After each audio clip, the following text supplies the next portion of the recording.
भाइयों EO Sky बन चुकी है new women's world champion and she deserved it. क्या हमें रेसलमेनिया में ट्रिपल थ्रेट मैच देखने को मिलने वाला है? EO Sky versus Bianca versus Rhea Ripley, CM Punk versus Seth Rollins in steel cage match हो चुका है सेट और नेक्स्ट मंडे नाइट। क्या चैट गेबल हमें देखने वाले हैं मास्क में? आइए देखते हैं रो आफ्टर एलिमिनेशन चैम्बर में क्या क्या हुआ। सब्सक्राइब कर लो और पहुंचा दो मुझे 500 सब्सक्राइबर्स पे। चलिए बात करते हैं। तो सीएम पंक करते हैं रो को ओपन, बहुत गुस्से में चढ़ जाते हैं अनाउंस टेबल पे, कहते हैं कि कौन कौन से एनिमीज की वो बात करना चाहेंगे। क्राउड बोलता है द रॉक, फिर वो द रॉक की बात करते हैं कि रॉक खुद को बहुत बड़ा समझते हैं, बुलशिट। रॉक को कहते हैं वो bald fraud, mid life crisis, और वो द रॉक के गूस बम्स वाले साइन का मजाक उड़ाते हैं कि जब वो ऐसे गूस बम्स दिखा रहे हैं, उन्हें गूस बम्स आ रहे हैं, वो सब फेक कर रहे होते हैं। सीएम पंक कहते हैं कि नकली फेक टाइटल नहीं पहनता मैं, द रॉक की तरह मैं उसे अर्न करता हूँ। फिर वो जॉन सीना की बात करते हैं, वो कहते हैं you can see me, we all can see through you. 20 साल तुमने इन बच्चों को बुलशिट बेचा है और तुमने गिव अप कर दिया। इन सब बंदों पे जो तुमसे प्यार करते थे, इन सब बच्चों पे तुमने गिव अप कर दिया। I am gonna get you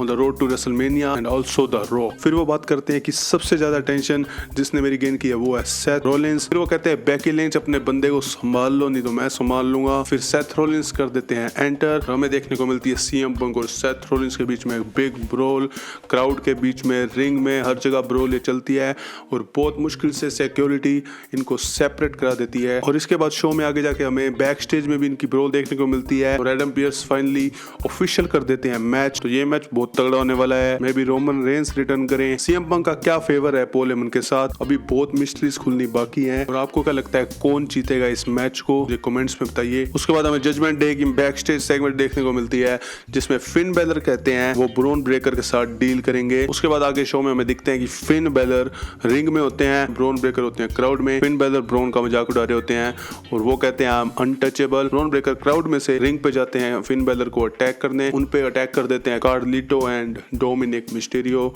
लेकिन वो जाते हैं फेल और फिन बेलर को लगाते थे मिलिट्री प्रेस। स्पेयर देने वाले होते हैं फिन बेलर को, डोमिनिक उसे बचा लेता है और खींच लेता है रिंग से बाहर। तो शायद हमें Finn Balor versus Bron Breakker जल्दी देखने को मिलने वाला है। पर AJ Styles versus Bron Breakker की स्टोरी का क्या हुआ, तो एकदम जैसे WWE भूल ही गई है ऐसा लग रहा है। गंथर वर्सेस ओटिस देखने को मिलता है हमें। मैच से पहले गंथर ओटिस का मजाक उड़ा रहे होते हैं, वो बोलते हैं कि वो फ्रीक हैं जस्ट लाइक जे उसो। और जब गंथर मिरर में देखते हैं उन्हें दिखता है उनकी वेस्ट पे वर्ल्ड हैवीवेट चैंपियनशिप बेल्ट और ओटिस को मिल ही नहीं रहा ऐसा कोई बेल्ट जो उनकी वेस्ट पे फिट आ जाए। God damn. फिर गंथर बिग बूट दे देते हैं ओटिस को जिससे मैच स्टार्ट हो जाता है। गंथर कंट्रोल करते हैं मोस्टली मैच को, क्लोज लाइन, बूट्स।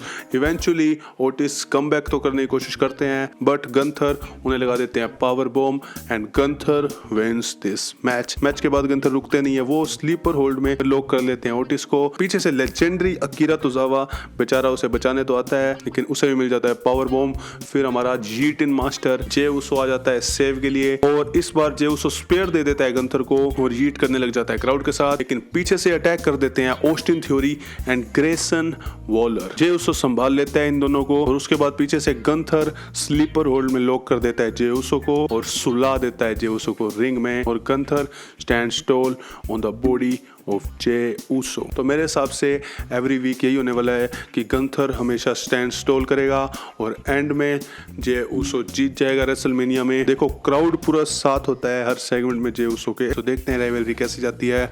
मैं तो इतना हाइप्ड अप हूं नहीं भाई। एजे स्टाइल्स का बैक स्टेज प्रोमो देखने को मिलता है। कैथी कैली उससे पूछते हैं कि वो क्या सोचते हैं जॉन सीना के बारे में। अब वो कह रहे हैं उन्हें विश्वास नहीं हो रहा कि जॉन सीना सेल आउट कर गए और पीछे से आ जाते हैं कैरियन क्रोस। वो एजे स्टाइल्स को बोलते हैं कि वो भी ओल्ड जनरेशन में आते हैं जस्ट लाइक जॉन सीना, उन्हें तो पता ही होना चाहिए। तो एजे स्टाइल कहते हैं मैं जॉन सीना की तरह नहीं हूं और एजे स्टाइल लोगन पॉल को कॉल आउट करेंगे नेक्स्ट वीक। एजे स्टाइल वर्सेस ब्रोन ब्रेकर की स्टोरी कहां गई भाई, मेरे को तो यही नहीं समझ आ रहा। और इसके बाद नेक्स्ट वीक हमें देखने को मिलने वाला है Jey Uso versus Grayson Waller. हमें देखने को मिलता है IC championship match, Lyra Valkyria versus Ivy Nile. पूरे मैच में आइवी नायल लायरा वोल्केरिया की नी को टारगेट कर रही होती है जिसके कारण वो नाइट विंग नहीं लगा पाती आइवी नायल पे, but eventually she hits her finisher on Ivy Nile and won this match. It was a decent match and Lyra Valkyria still your women's IC champion. थोड़ा और स्टोरी लाइन देने की जरूरत है इस टाइटल को थोड़ा इंटरेस्टिंग बनाने में। लुडविग काइजर देखने को मिलते हैं रिंग में। वो कहते हैं कि मैंने सारा अटेंशन कल अट्रैक्ट करी जब मैं जीत गया था मैच ट्रिपल थ्रेट। वो कहते हैं मुझे तुम जितना मर्जी बू कर लो लेकिन I am your future world champion. भाई इंटरकॉन्टिनेंटल तो जीत ले पहले। वो वॉर्न करते हैं पेंटा को कि जॉन सीना ने ऐसा कोडी रोड्स का हाल किया है उससे दुगना गंदा हाल मैं तेरा करूंगा। और पेंटा आते हैं रिंग में और धो देते हैं लुडविग काइजर को। पेंटा स्टैंड्स टॉल। चैट गेबल का हमें एक सेगमेंट देखने को मिलता है जिसमें वो गए हैं प्रोबेबली मैक्सिको जहाँ से सारे लूचाडोर्स का कल्चर आता है। वो किसी बंदे को ढूंढ रहे होते हैं स्ट्रीट्स पे, फोटो दिखा के पूछ रहे होते हैं कि किसी ने देखा है या नहीं। फिर उन्हें बहुत डार्क स्ट्रीट में एक बंदा दिखता है जो उन्हें एक बॉक्स देता है और वो कहता है you have to be a Lucha.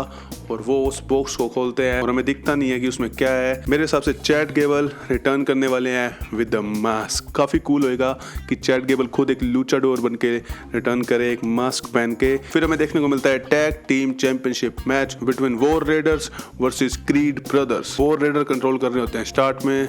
Creed brothers काफी एथलेटिक है भाई, काफी अच्छे मूव्स मारते हैं, 450 स्प्लैश, शूटिंग स्टार। लेकिन एंड में वॉर रेडर्स कर जाते हैं retain their tag team championship. शायद उन्हें बना देना चाहिए था tag team championship, but Chad Gable जब रिटर्न करेंगे उसके बाद ही शायद इस फैक्शन का माहौल बदलने वाला है। रे रिटर्न कर देते हैं एक सेगमेंट में और चैलेंज कर देते हैं न्यू डे को for a tornado tag team match. And yes, next week हमें देखने को मिलेगा Rey Mysterio and Dragon Lee versus Kofi and Xavier the New Day in a tornado tag team match. Main event match देखने को मिलता है हमें women's world heavyweight championship between Iyo Sky versus Rhea Ripley. काफी even match होता है। Ring side पे होती है बियांका ब्लेयर, क्राउड होता है ईओ के साथ। लेट्स गो ईओ के चैंट्स देखने को मिलते हैं हमें। ईओ फिनिशर लगा भी देती है लेकिन रिया रिप्ली लात रख लेती है रोप पे। हर मैच की तरह ईओ स्काई शाइन्स कर रही होती है इस मैच में भी। तो ईओ स्काई सुसाइड डाइव लगा देती है रिया रिप्ली पे ऑन रिंग साइड, जिसके कारण रेफरी कर रही होती है काउंट। रिया रिप्ली तो पहुंच जाती है रिंग में और बियांका ब्लेयर चेयर कर रही होती है ईओ स्काई के लिए और वो भी पहुंच जाती है रिंग में। तो रिया रिप्ली की बहसबाजी हो जाती है बियांका ब्लेयर से रिंग साइड पे। वो धक्का मार देती है बियांका को, उसके बाद बियांका भी धक्का मार देती है रिया को। तो रिया रिप्ली ईओ स्काई को टॉप रोप से फिनिशर लगाने वाली होती है और वो बियांका को कहती है कि मैं तुम्हें मिलूंगी रेसलमेनिया में और डिस्ट्रैक्ट हो जाती है, जिसका फायदा उठा लेती है ईओ स्काई और वो कर देती है काउंटर और लगा देती है अपना finisher over the moonsault and wins the match. और ईओ स्काई बन चुकी है न्यू वुमेन्स वर्ल्ड चैंपियन। अब मैच तो बनता है EO Sky versus Bianca at WrestleMania, but ये मैच हमने पहले भी देखा हुआ है और मेरे हिसाब से अब ट्रिपल थ्रेट मैच करवाएगी WWE। ईओ वर्सेस रिया वर्सेस बियांका। बाकी कुछ भी हो सकता है अभी भी। जॉन सीना के हीट टर्न पे मेरा रिएक्शन देखने के लिए यहाँ क्लिक कीजिए। राधे राधे।